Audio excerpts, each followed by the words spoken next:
Atos dos Apóstolos, capítulo 20. Antes de iniciar a leitura, eu queria apenas aqui dizer que eu preciso pedir perdão a vocês, porque a mensagem que eu vou trazer hoje, ela não é necessariamente uma mensagem para a igreja como um todo, mas é principalmente uma mensagem para pastores. Eu sei que nós não estamos num congresso de pastores, mas eu sei também que esta igreja é um celeiro missionário. Eu sei que daqui surgirão pastores, evangelistas, mestres, missionários para a glória de Deus, como já está acontecendo. E eu quero aqui trazer uma mensagem que é mais voltada para quem pastoreia, ou para quem está na missão de iniciar uma igreja e depois consagrar alguém ao pastorado, como foi o ministério de Paulo, por exemplo. E tenho também que pedir perdão porque esta não será uma pregação expositiva e nem textual. Quem já estudou sobre homilética sabe o que eu estou dizendo. Terá que ser uma pregação temática, aonde nós lemos o texto a pretexto de um tema. Será assim. Alguém já disse que quando trazemos uma pregação temática, temos que trazê-la uma vez apenas ao ano e passarmos o resto do ano pedindo perdão a Deus por termos feito isso. Bom, eu acho que já tem muito mais de um ano que eu não trago uma pregação temática, então eu creio que eu estou ainda com algum crédito. Obrigado, meu amor. Esse meu amor é minha esposa, tá? Para quem não está vendo. Então, vamos a Atos capítulo 20, do versículo 25 ao 27. Atos capítulo 20, do versículo 25 ao 27, que nos diz assim: E agora, eis que eu sei que todos vós, por quem passei pregando o reino de Deus, não vereis mais o meu rosto. Portanto, no dia de hoje, vos protesto que estou limpo do sangue de todos vós, porque nunca vos deixei de anunciar todo o conselho de Deus. Somente até aqui. Os irmãos podem sentar-se, por favor. Meus queridos irmãos,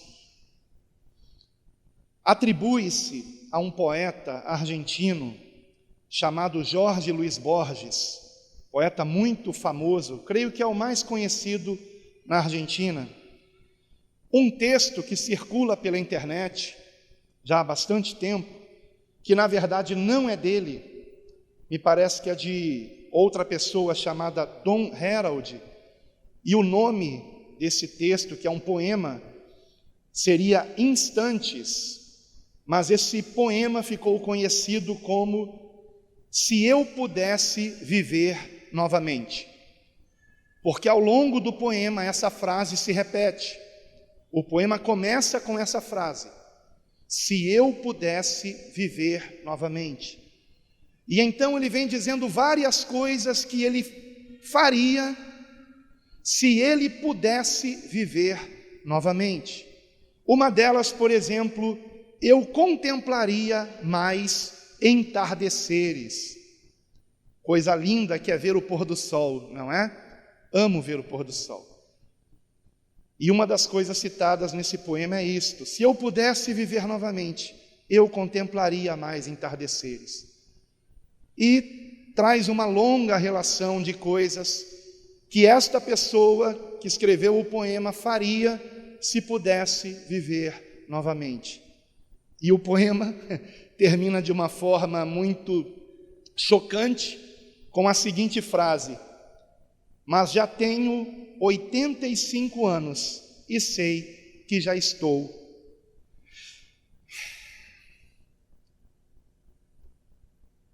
morrendo.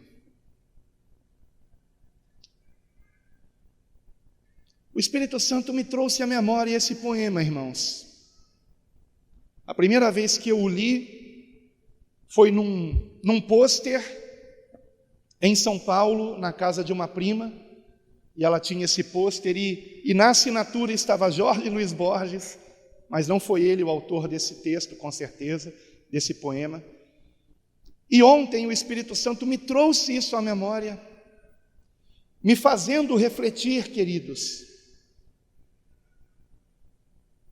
no que eu faria se novamente eu pudesse iniciar o meu pastorado. Como vocês sabem, congreguei aqui por 20 anos, pastoreei essa igreja por 19 anos, para a glória de Deus, e o último ano da minha congregação aqui, o pastor Júlio já estava pastoreando, eu estava apenas passando para ele a responsabilidade e o treinando em algumas coisas também, de modo que o Espírito Santo me trouxe esta reflexão, e eu me lembrei do ministério de Paulo, e me lembrei desta passagem que nós lemos, onde Paulo declara no versículo 27, nunca deixei de vos anunciar todo o conselho de Deus. E se você conhece o capítulo 20 do livro de Atos dos Apóstolos, certamente você deve se lembrar que o texto que nós lemos está dentro do discurso de Paulo de despedida dos que pastoreavam a igreja em Éfeso, uma igreja que o próprio Paulo deu a ela início, pregando o evangelho publicamente, convertendo através da pregação e do poder do Espírito Santo, talvez milhares de vidas. A cidade inteira, toda a região, toda a Ásia, na verdade, diz a palavra, conheceu o evangelho através do ministério de Paulo em Éfeso. E ele certamente consagrou muitos irmãos ao pastorado. E no início do discurso de Paulo, não no início do capítulo, mas no início deste trecho de Atos capítulo 20, que começa no versículo 17, está escrito que de Mileto mandou a Éfeso a chamar os anciãos da igreja. E quando os anciãos chegaram, os anciãos eram aqueles que pastoreavam em Éfeso, nas congregações que haviam se formado em Éfeso e que constituíam a igreja daquela cidade, mas lembrando que cada congregação também é uma igreja, tendo o seu pastor, o irmão ali para pastorear a congregação. Paulo então manda chamar todos eles porque tinha algo importante a dizer. Eu não tenho aqui tempo de fazer toda a leitura do discurso de Paulo a esses anciãos de Éfeso, mas eu espero que você já tenha lido, já conheça o texto, e se não conhece, ainda hoje, chegando em casa, faça essa leitura e perceba quantos ensinamentos importantes Paulo transmite aos pastores.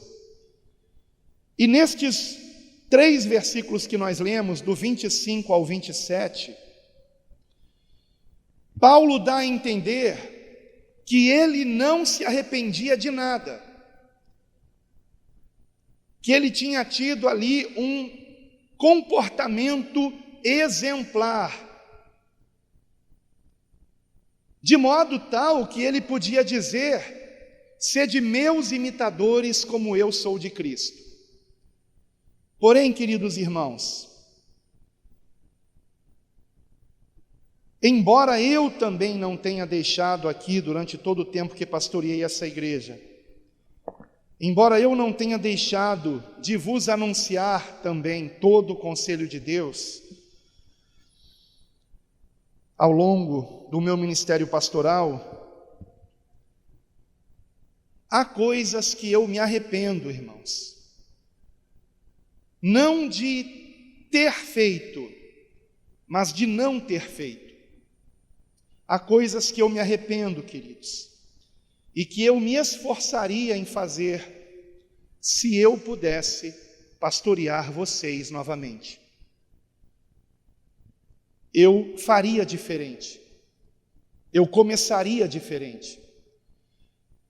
E o que eu vou compartilhar com vocês aqui, apesar de ser algo muito pessoal, eu peço que os pastores do nosso ministério, não apenas os que pastoreiam aqui, mas também os que pastoreiam em outras congregações, se o Senhor nos permitir que esta mensagem seja gravada e esteja na internet, que ao menos esses pastores reflitam no que eu vou dizer, queridos. Porque 19 anos são praticamente 2 décadas. Não são 2, 3 anos, meses, semanas. Trata-se de uma vida, irmãos. Há pessoas que nem chegam aos 19 anos de idade. E existem coisas que eu faria diferente se eu pudesse começar novamente, irmãos. Então vamos a elas aqui, porque são 7 coisas, e o 7º ponto é justamente o que faz com que eu me apresse aqui agora, e vocês vão entender quando eu chegar nesse 7º ponto. Em primeiro lugar, irmãos, se eu pudesse pastorear novamente, eu lutaria mais para manter uma ovelha no aprisco. Eu lutaria mais para manter uma ovelha no aprisco. E eu creio que eu não exagero em dizer que se eu tivesse lutado mais para proteger as ovelhas do erro de deixar de congregar, nós teríamos hoje aqui neste culto, no mínimo, o dobro do número de irmãos, queridos. Não é a responsabilidade do atual pastor, porque ele está pastoreando aqui há muito pouco tempo. Mas eu deveria ter entregue esta igreja para ele com, no mínimo, o dobro de membros, no mínimo, irmãos. Porque reconheço que eu não lutei o quanto deveria para manter os irmãos congregando. Provavelmente a raiz disso era o orgulho. Alguém vinha para mim e dizia: pastor, eu queria pedir a tua bênção para ir para outra igreja. Ah, é? Vai com Deus, Deus te abençoe, eu te abençoo, pode ir. Não é isso que se espera de um pastor. Eu não deveria ter agido assim, irmãos. E ninguém deve agir assim, irmãos. Ninguém deve agir assim. Não estou dizendo a respeito daqueles que rejeitam a palavra de Deus. Certa vez, já aconteceu 2 vezes ao longo de 19 anos, eu pregando, alguém se levantou no meio da pregação zangado com a palavra de Deus, não era comigo, era com a palavra, zangado, e foi embora, e eu quis ir atrás, depois que terminou o culto, mas o Espírito Santo disse para mim: não vá atrás, porque não foi você que ele rejeitou, foi a minha palavra. Como Jesus também não foi atrás daqueles que em João capítulo 6, versículo 66, viraram as costas para ele, porque consideraram que era muito duro o discurso que ele pregava. Eu não estou me referindo a isso, irmãos, mas eu estou me referindo a eu nem ter tentado descobrir por que você não quer mais congregar aqui. Mas eu tomava aquilo como uma afronta pessoal, como uma rejeição pessoal, como uma rejeição ao meu ministério pastoral. Ah, você não quer mais congregar aqui? Então, boa sorte. Procure uma igreja melhor. Talvez tenha. E dizia isso ironicamente. Ironicamente. Mas eu não deveria ter agido assim. E o Senhor me fez lembrar do jovem Davi, que quando foi enfrentar Golias, E Saul disse a ele que ele não tinha condições de enfrentar aquele gigante. Davi disse que mesmo sendo jovem, quando ele cuidava das ovelhas do pai, ele havia enfrentado ursos e leões para proteger aquelas ovelhas. E da mesma forma, alguém que pastoreia o rebanho de Deus tem que ir até as últimas consequências para tentar manter uma ovelha no aprisco, irmãos, porque lá fora é morte certa, e principalmente do jeito que estão muitas empresas que se dizem igrejas hoje em dia. Em segundo lugar, se eu pudesse pastorear novamente, eu teria incentivado com mais vigor, mais fortemente, o nosso momento devocional com Deus diário. Eu falaria disso em todo culto. Eu perguntaria em todo culto: vocês estão lendo o plano de leitura da Bíblia em um ano? E eu glorifico a Deus porque hoje nós temos aqui a presença da nossa irmã Ana, que foi quem me incentivou a novamente incentivarmos a igreja a ler a Bíblia toda em um ano. Lembra disso, Ana? E foi a partir daquele ano que não paramos mais, para a glória de Deus. Deus não usa apenas quem tem algum cargo na igreja, irmãos. Naquela época a irmã Ana nem se envolvia em muitas coisas, mas como Deus usou essa irmã naquele momento. E nós já tínhamos tido um plano de leitura anos antes, quando a nossa igreja era aqui do lado, no outro galpão, no galpão menor. E tínhamos tido o plano de leitura da Bíblia em um ano, fizemos um certificado para quem leu toda a Bíblia, como se fosse o seguinte: olha, você já leu a Bíblia toda em um ano? Então pronto, já tem um certificado, você já está, digamos que, já está gabaritado para ser um discípulo de Cristo. Isto não é verdade, irmãos. Nós temos que ler e reler, e reler, e reler, até que o Senhor Jesus nos leve, queridos. Porque algo muito importante acontece conosco quando nós estamos continuadamente lendo a palavra. Em primeiro lugar, não sobra tempo para livros de teologia distorcida. Não sobra tempo. Ou você lê a Bíblia, ou você lê Calvino. Ou você lê a Bíblia, ou você lê Armínio. Ou você lê a Bíblia, ou você lê um teólogo qualquer aí. Porque não dá tempo. E as seitas, sabendo disso, não incentivam a leitura da Bíblia, incentivam a leitura dos livros da seita, da literatura da seita, e não a Bíblia. Mas nós aqui queremos fazer jus à nossa proposta de sermos uma igreja bíblica, irmãos. E incentivarmos os irmãos a lerem a Bíblia 2 vezes por ano o Novo Testamento e 1 vez por ano o Antigo Testamento. E isto ano após ano, ano após ano. E sabe o que acontece quando nós lemos pelo menos o Novo Testamento 2 vezes por ano, ano após ano? O vinho novo rompe o odre velho. Rompe o odre velho. E você começa a entender que igreja somos nós, não é o templo, por exemplo. Que o culto não dura 1h30, 2 horas, porque o culto é a nossa vida. É a nossa vida. A nossa vida é o culto racional.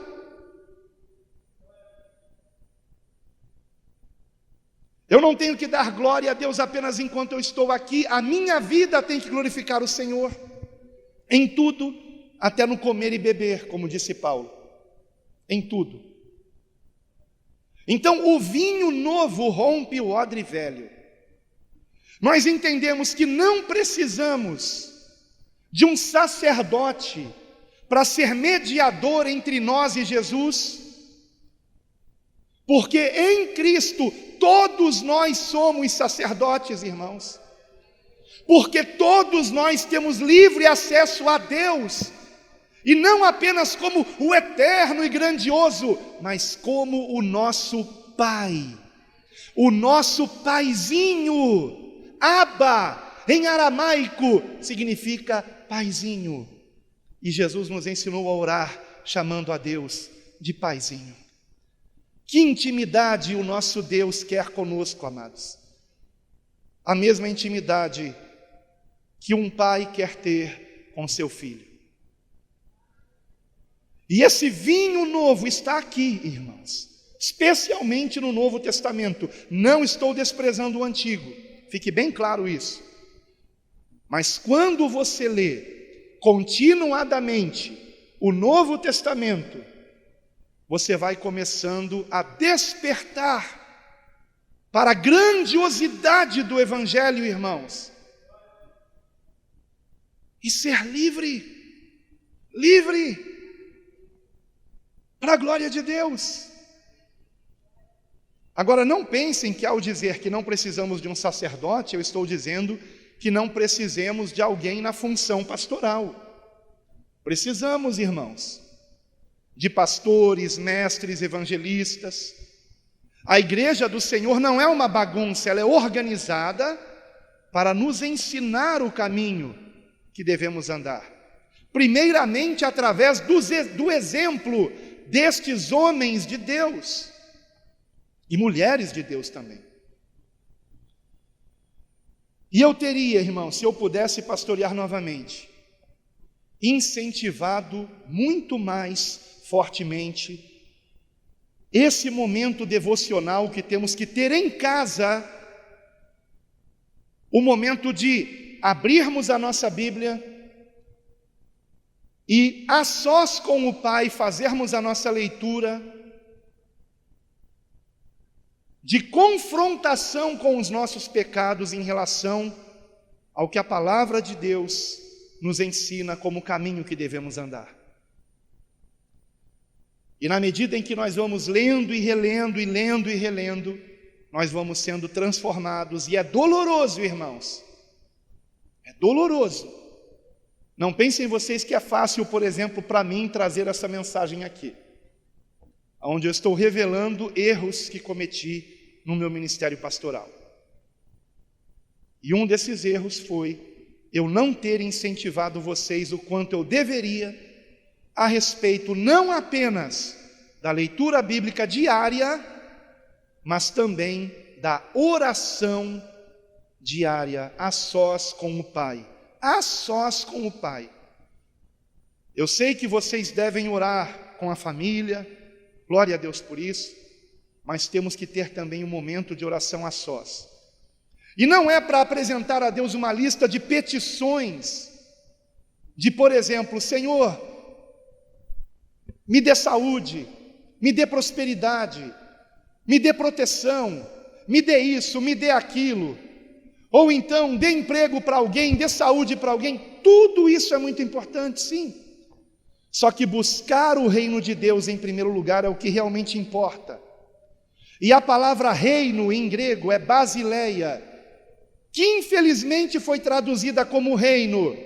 E até hoje tem pessoas esperando um reino nesse mundo, com um Jesus político governando lá de Jerusalém. A palavra reino significa reinado, governo. Paulo não pregava sobre Jesus ser um político governando os países do mundo,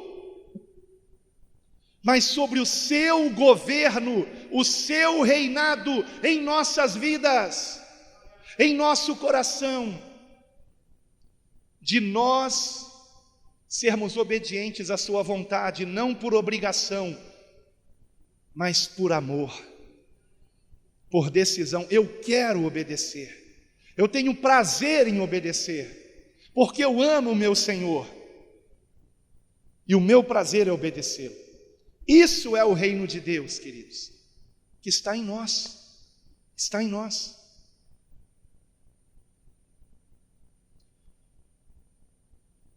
E eu teria, irmãos, incentivado mais que nós estivéssemos dando mais prioridade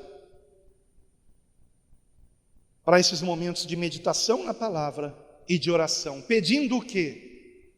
Que o Senhor nos governe.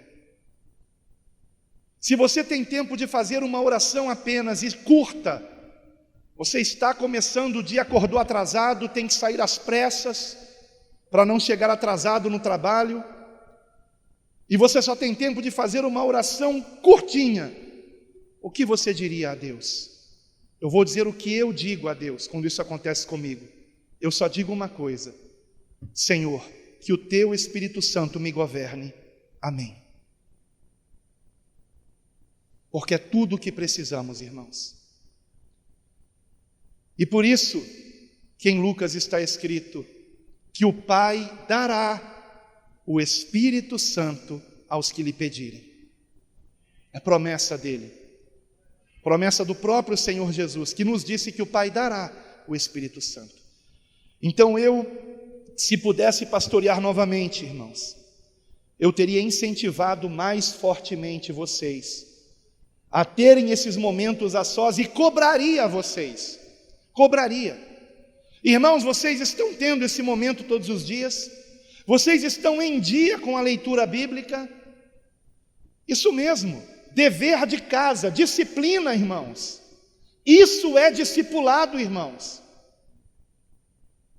Isso é cuidado pastoral, queridos. E não apenas eu estar aqui pregando a palavra, e supondo que vocês estão lendo a Bíblia, supondo que vocês estão orando diariamente, se o pastor não cobrar, não ficar em cima, a maioria não vai ter esse momento com Deus. Então eu insistiria nisso. E apesar de eu ter dito que essa mensagem é uma mensagem mais para pastores, então, claro, primeiramente os pastores estão aprendendo não só a importância de cobrar isso, de ensinar isso sempre, mas também eles dando o exemplo disso, mas serve para todos nós, irmãos, todos nós. Então, que nós estejamos fazendo a nossa parte. Em terceiro lugar, se eu pudesse pastorear novamente, eu teria promovido mais batismos em rios, por mais que seja perigoso. Sinto muita saudade dos batismos que a gente realizava em rios, lembra, meu amor? Muita saudade. E eu me lembro do dia em que eu decidi não mais levar a igreja para um batismo em rio. Foi quando certa vez eu cancelei um batismo, porque a previsão do tempo era chuva, chuva, chuva. E eu cancelei aquele batismo, e naquele dia não choveu. E aquilo me doeu no coração. Me doeu no coração, porque eu cancelei aquele batismo, transferindo para outra data, e eu não precisava ter feito isso. E então eu pensei, para nunca mais eu passar por isso, nós vamos agora fazer batismos numa casa que tenha piscina, ou vamos colocar a piscina dentro da igreja, piscina montável, e vamos fazer o batismo no local de culto, onde nos reunimos aos domingos. Mas, irmãos, espiritualmente falando é a mesma coisa. É a mesma coisa. Espiritualmente falando é a mesma coisa. Não é o local onde a pessoa é batizada que faz com que ela seja mais convertida a Cristo. Eu conheço pessoas que foram batizadas em rio e que se desviaram. E conheço pessoas que foram batizadas numa piscina montável, como por exemplo hoje estivemos na casa do casal Davidson e Daniele, que foram batizadas numa piscina que montamos aqui, e dão grande testemunho de conversão para a glória de Deus, dando sempre muito bom fruto para a glória de Deus. Então eu quero esclarecer, não é o local do batismo, mas fica muito mais marcado nas nossas vidas, se nós estamos em meio à natureza que Deus criou, irmãos. Se nós estamos contemplando o azul do céu, o verde, e o reflexo disto nas águas correntes. E eu gostaria de ter tido muito mais momentos com a igreja, muito mais momentos como esses, com vocês, irmãos. Por mais que desse trabalho, mas os batismos que realmente a gente, sente muita saudade daquele dia, são aqueles batismos que a gente estava ao ar livre, passamos o dia inteiro juntos ali. Claro, tivemos batismos em casas, onde passamos o dia inteiro juntos. Mas, irmãos, eu não sei quanto a você, mas eu faria diferente. Eu realmente creio que para alguém que é batizado, ser batizado num rio, como Jesus foi batizado no Rio Jordão, marca muito mais. Mas repito, não estou dizendo que a pessoa seja mais convertida por se batizar em rio, tá?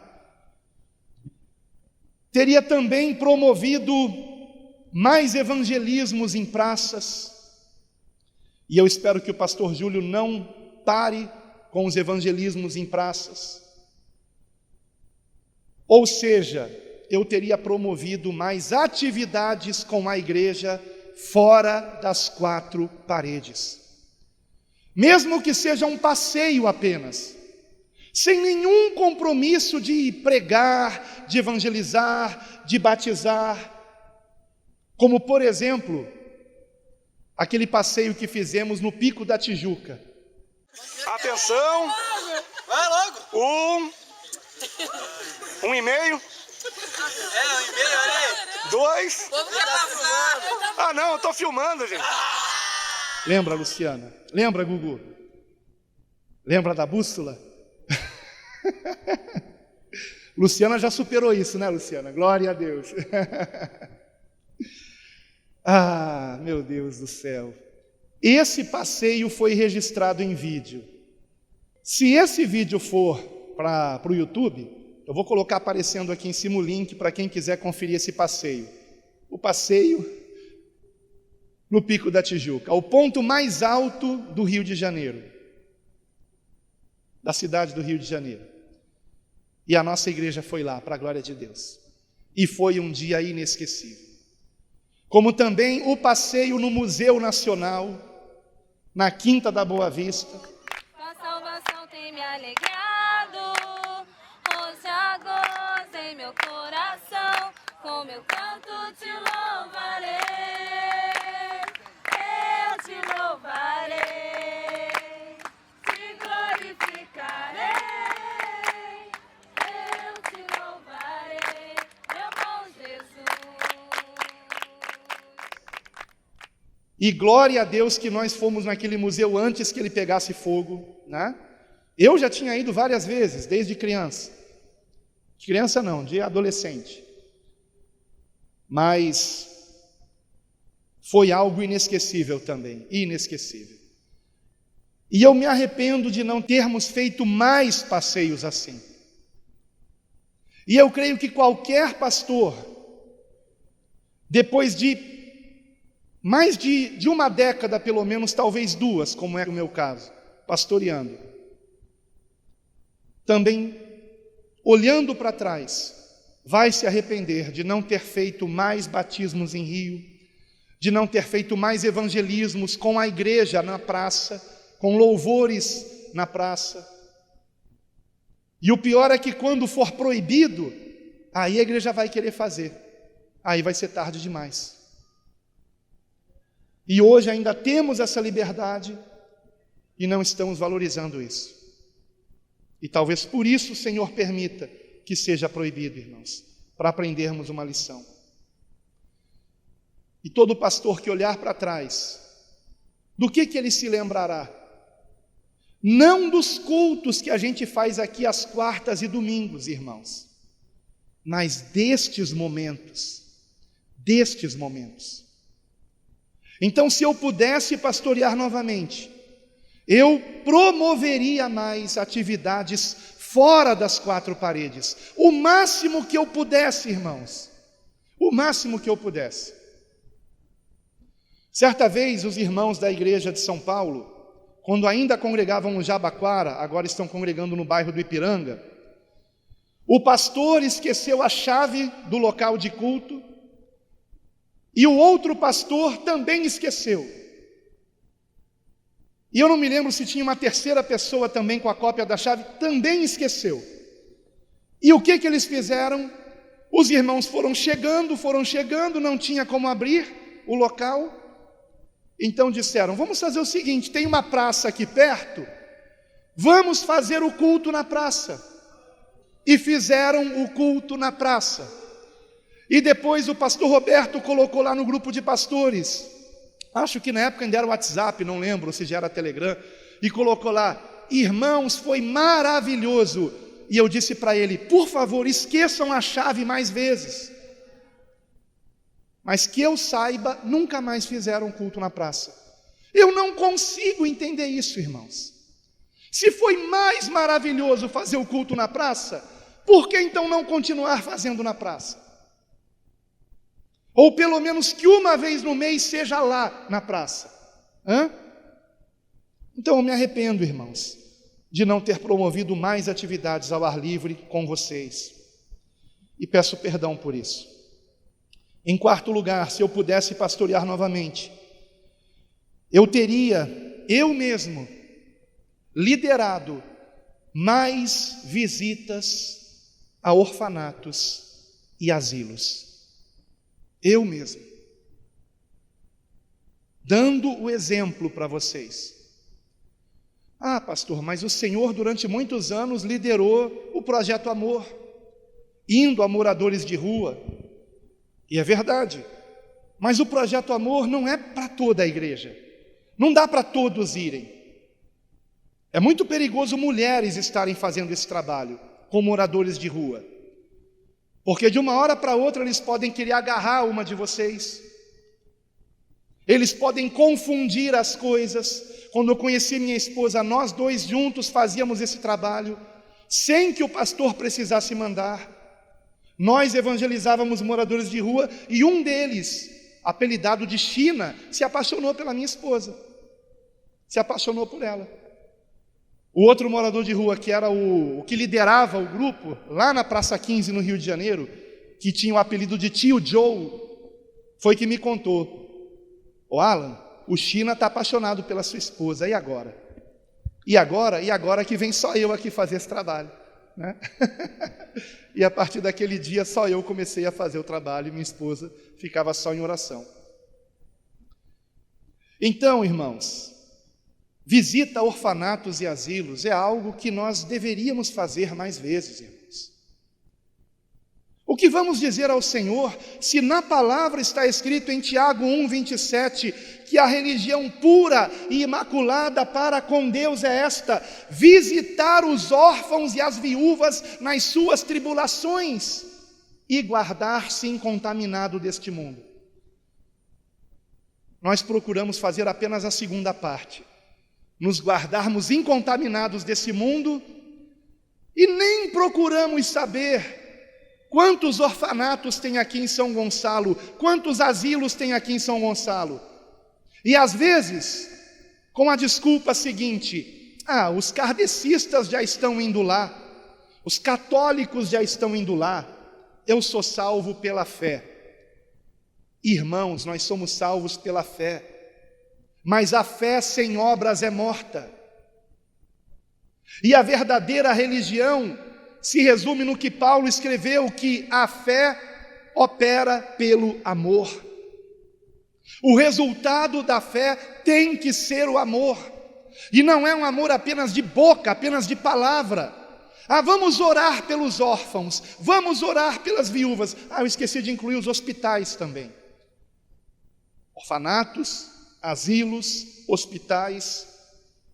Se eu pudesse pastorear novamente, eu daria o exemplo, irmãos. porque eu me arrependo. Eu me arrependo de não ter me dedicado a isso. Me arrependo. O projeto Amor com Moradores de Rua, ao longo dos anos, eu fui percebendo que, olha, irmãos, é muito difícil. Aqueles que estão conosco há muitos anos sabem que a gente tirou da rua algumas pessoas, demos casa para essas pessoas morarem e elas não valorizaram. E a gota d'água para mim foi quando uma dessas pessoas que a gente tirou da rua disse para mim e para minha esposa, quando eu falei para ela: mas por que você está chegando em casa de madrugada se você sabe que não pode chegar de madrugada em casa? Por que você está fazendo isso? E a resposta foi: ah, pastor, porque eu amo a rua. Eu amo a rua. Então, mais difícil que tirar alguém da rua é tirar a rua dessa pessoa. E eu percebi que eu estava querendo fazer algo que eles não querem. Então, quando houve novamente o projeto Amor aqui na igreja, eu disse o seguinte: não digam para eles saírem da rua. Se eles querem morar na rua, não é pecado morar na rua. Preguem o evangelho, deem comida, ajudem com roupa, mas não entra nisso de, temos que tirar você da rua. Não, temos que tirar você do pecado. Temos que tirar você das garras de Satanás. E nas visitas aos asilos e orfanatos, a mesma coisa. Porque de que adianta nós levarmos o mantimento físico e não levarmos o espiritual? Quando a palavra nos ensina que nem só de pão viverá o homem, mas de toda a palavra de Deus. Então não é ir ao asilo e ao orfanato com o mesmo objetivo de um kardecista, de um católico, não. É para pregarmos também o evangelho para aquelas crianças, para aqueles idosos, porque necessitam de salvação tanto quanto nós, irmãos. E embora recebam muita ajuda às vezes, tá? Principalmente no Natal, né? Natal todo mundo lembra de asilo e orfanato, mas quando chega, começando o mês de abril, maio, junho, julho, agosto, setembro, ninguém lembra mais deles. E é aí que nós temos que entrar, irmãos. É nesse momento que nós temos que, principalmente, fazermos essas visitas, promovermos isso, irmãos. E eu tenho certeza que o coração de Deus se alegra, irmãos, se alegra com isso, porque os seus ouvidos estão atentos às orações daqueles que sofrem, daqueles que estão na solidão, daqueles que não têm ninguém com quem contar. Há pessoas abandonadas em hospitais, precisando não apenas de uma visita, mas precisando de um amigo, de um acompanhamento. E o diferencial no Projeto Amor é que nós não dávamos apenas a comida e íamos embora. Nós nos sentávamos ali com os moradores de rua para conversar com eles, saber da sua história. E na semana seguinte estávamos nós lá novamente, conversando com eles, procurando saber como foi a semana. E nós temos que fazer mais isso, irmãos. E eu me arrependo de não ter promovido mais isso. Em quinto lugar, se eu pudesse pastorear novamente,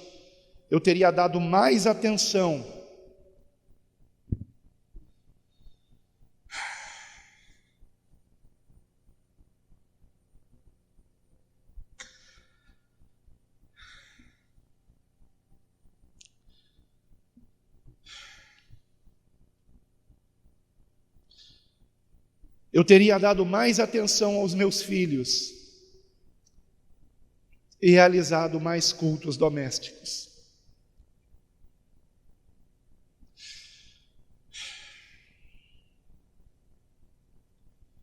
Muitas vezes eu dei mais atenção aos membros da igreja do que aos meus próprios filhos. Muitas vezes eu deixei de brincar com os meus filhos no pátio do condomínio que moramos por alguns anos e tivemos a oportunidade de todo final de semana brincarmos ali. E eu conto nos dedos de uma mão apenas quantas vezes eu brinquei com os meus filhos no pátio daquele condomínio que eu morei. E se eu pudesse pastorear novamente, tendo novamente os meus filhinhos pequenininhos, eu teria dado mais atenção a eles do que aos membros da igreja. Porque eles são as primeiras ovelhas que eu tinha que cuidar, irmãos. Jesus não disse ame o distante, Jesus disse ame o próximo. E não há pessoas mais próximas do que os nossos próprios familiares. E se eu não amar a minha esposa, se eu não amar os meus filhos, eu não estou amando o Senhor. Então, pastores, atenção nisso, pastores. Priorizem seus filhos. E quando eu digo priorizem, não significa você deixar de cultuar a Deus para passear com seus filhos. Não é isso. Não confundam as coisas. Nós temos que amar a Deus sobre todas as coisas. Mas em segundo lugar, temos que amar a nossa família, irmãos. Temos que cumprir com os nossos deveres para com a igreja,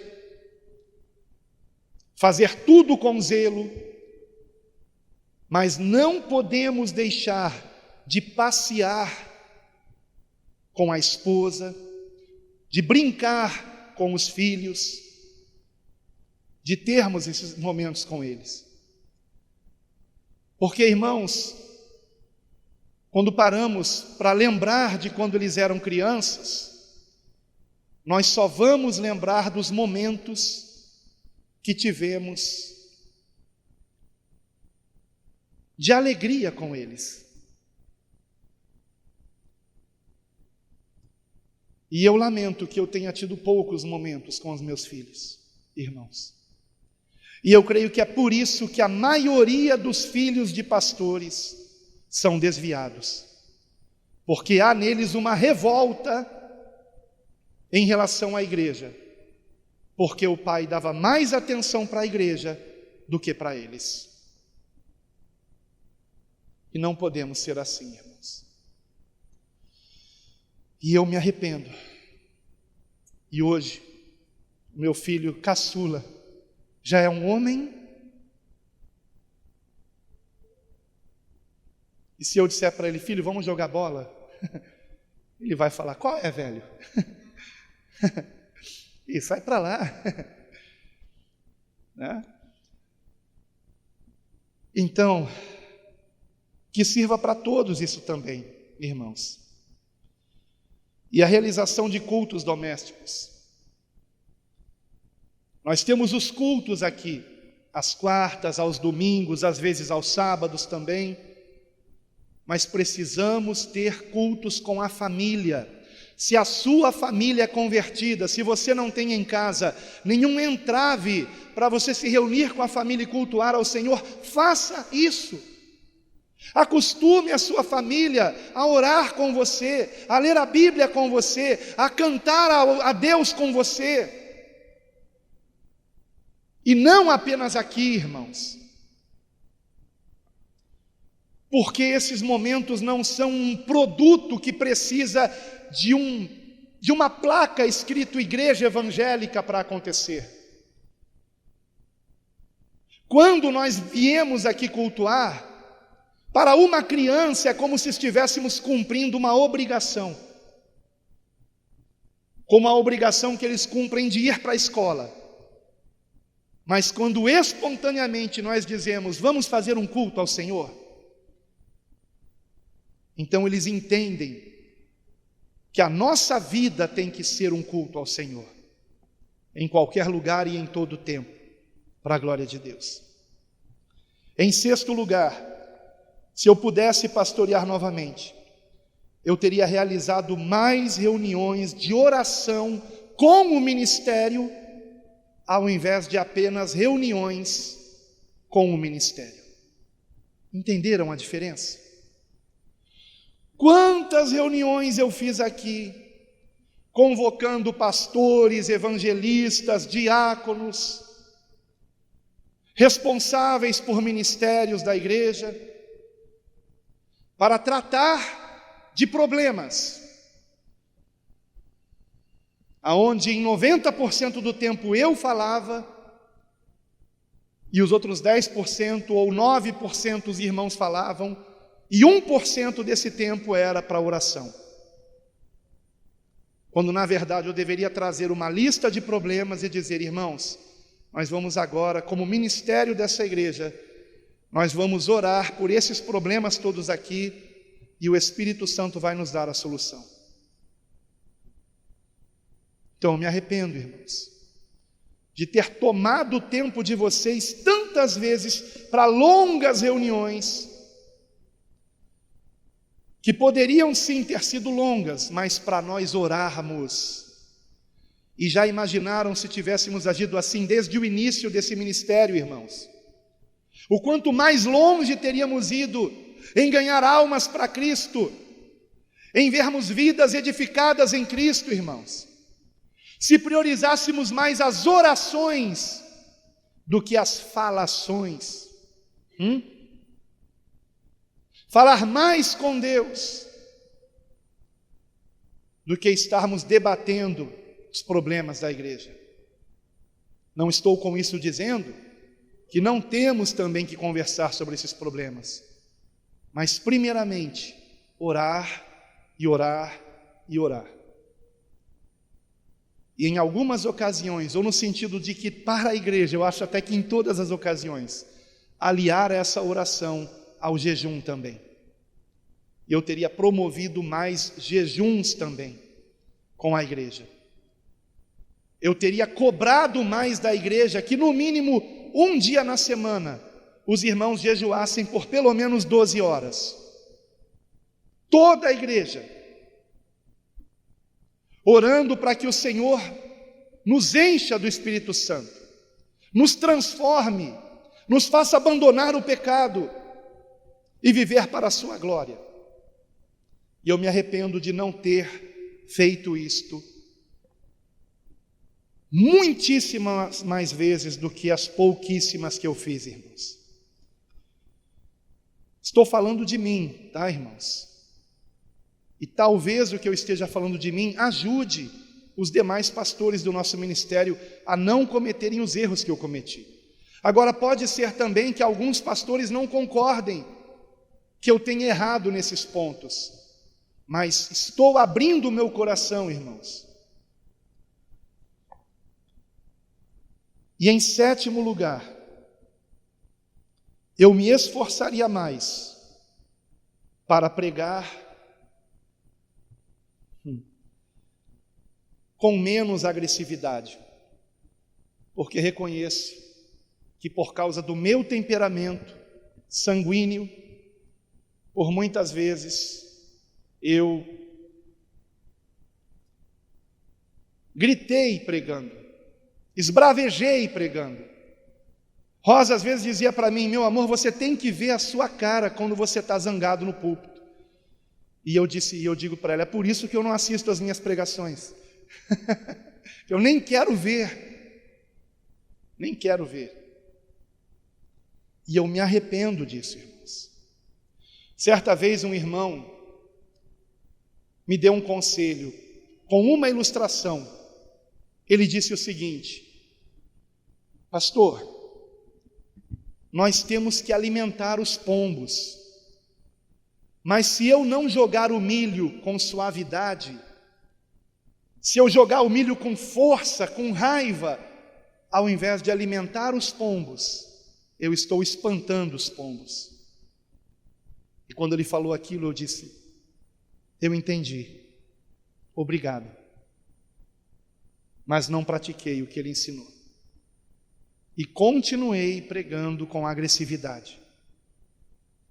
Irmãos, se a palavra de Deus declara que nós temos que eliminar da nossa vida toda a gritaria, eu penso que muito mais nós temos que eliminar isso do púlpito.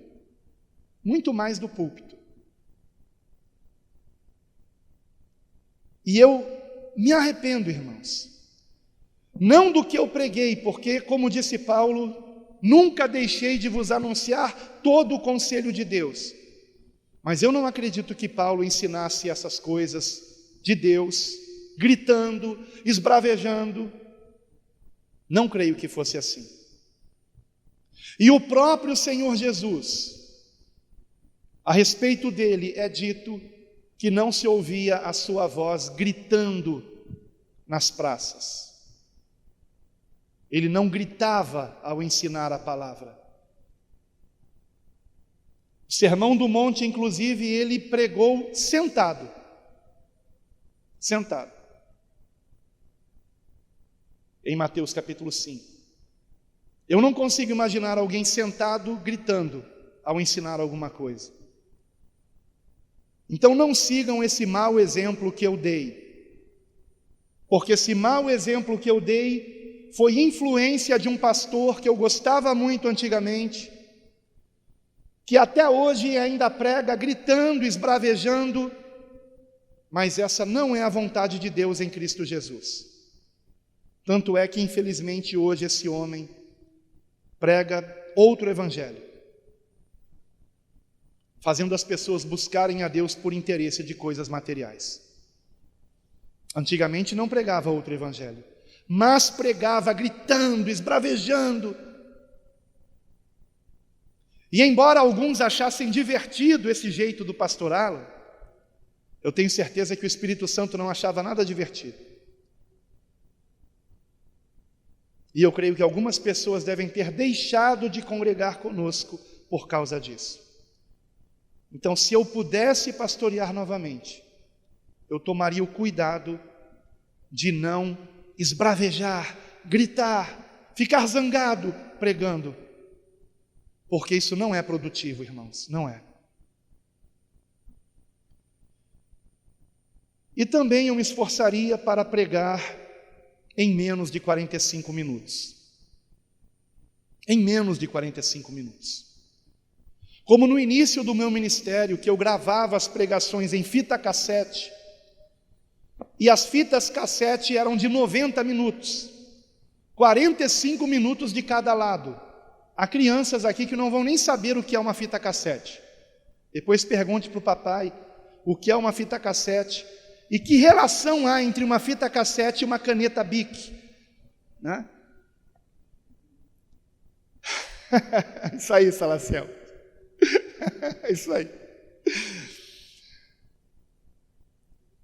E aquelas fitas cassete de 90 minutos, para que eu pudesse, em cada lado da fita, pregar uma pregação, eu me esforçava por pregar em 45 minutos. Mas aí depois que as gravações começaram a ser feitas diretamente no computador, de 40 minutos pulou para 55, 60, 1h10, 1h15, 1h20, 1h30, 1h45 minutos. Ontem, por exemplo, em Guaba Grande, houve mais ou menos ali umas apostas antes do culto começar. Quando me chamaram para pregar, disseram: hoje nós vamos embora daqui meia-noite. Pastor Alan não vai pregar menos de 1 hora, pois eu digo que vai ser 1h15. Aí teve alguém que disse 1h30 no mínimo. E para a glória de Deus, foram 20 minutos. Porque eu sabia que outros pastores iam também trazer a palavra, como o pastor Júlio, por exemplo, como o pastor Marconi. Claro que ele cantou, né, irmãos? Mas foi uma bênção, amados, graças a Deus. Então, queridos, se eu pudesse pastorear novamente, eu não cometeria esses erros. Eu me esforçaria, repito, em lutar para que as ovelhas não abandonassem o aprisco. Não visitaria só uma vez. Às vezes eu nem uma vez sequer o visitei. A pessoa me disse: pastor, eu estou estou saindo, estou indo para outra igreja, Deus te abençoe, vai com Deus. E eu errei nisso. E eu me arrependo por isso, irmãos. E eu espero que o Senhor me perdoe, porque algumas almas podem estar perdidas hoje, porque eu não lutei com o urso, eu não lutei com o leão, para tirar aquela ovelha da boca dessas feras. Eu teria incentivado mais fortemente a leitura bíblica diária, especialmente seguindo o plano de leitura do nosso ministério e a oração, o nosso momento a sós com Deus. Eu teria promovido mais batismos em rio, evangelismos em praça, passeios ao ar livre. E isto é o que promove os irmãos se conhecerem mais, se amarem com mais profundidade. E não apenas aqueles 10, 15 minutos após o culto, onde todo mundo quer ir embora para casa correndo, especialmente quando foi o pastor Alan que pregou, né? Nós precisamos desses momentos juntos ao ar livre, irmãos, fora das 4 paredes do local onde costumeiramente nos reunimos toda semana. Eu teria liderado mais visitas a orfanatos, asilos e hospitais, não só para prestar socorro, mas também e principalmente para evangelizar. Eu teria dado mais atenção aos meus filhos e realizado mais cultos domésticos. Eu não digo dar mais atenção à minha esposa, porque eu acho que nesse ponto, né, meu amor? Eu acho que eu sempre fui bem carinhoso, para a glória de Deus. Podia ser mais?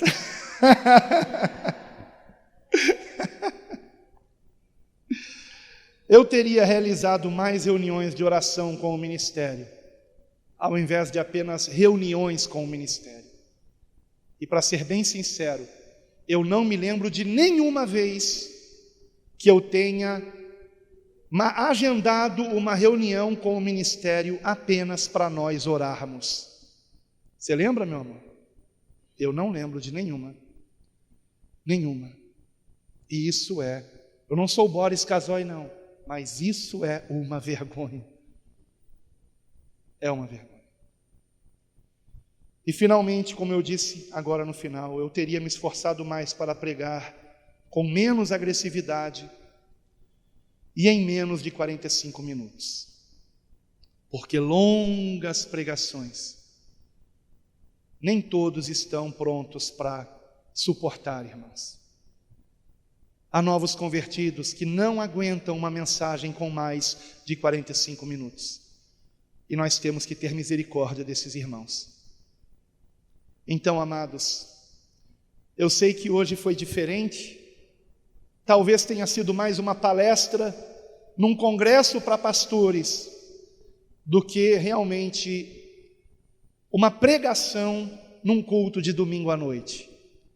Mas a minha esperança e oração é que, de alguma forma, o que eu disse aqui tenha edificado vocês na palavra de Deus, e principalmente que o fato de eu estar abrindo o meu coração aqui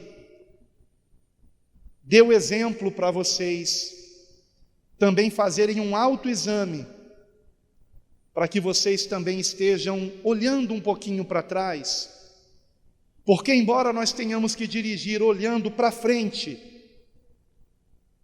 os retrovisores são importantes no carro também.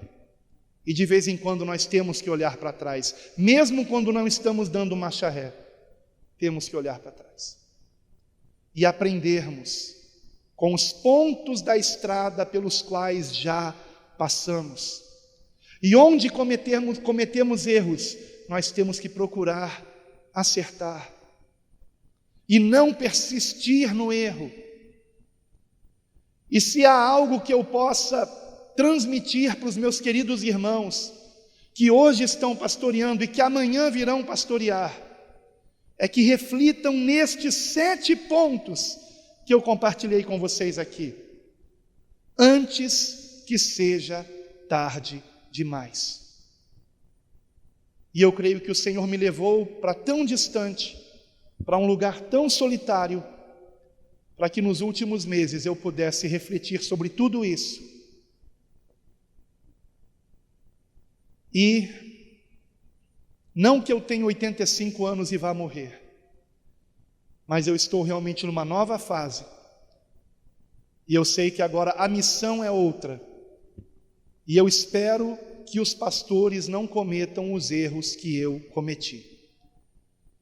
Em relação aos acertos, graças a Deus aconteceram acertos, irmãos. Mas se eu falasse dos acertos, eu estaria pecando. Porque a palavra nos ensina que outros lábios te louvem e não os teus. Então eu não quero falar dos meus acertos. E outros erros eu possa ter cometido também, com certeza. Mas se eu os dissesse aqui, a lista ficaria muito grande. E pode ser que numa outra ocasião, num congresso para pastores, aí sim, eu diga os outros erros que eu também cometi. Mas estes aqui, irmãos, são os principais. E por isso eu peço que vocês não esqueçam de orar pelos pastores e pela família dos pastores, e principalmente pelos filhos dos pastores, porque não é fácil ser filho de pastor,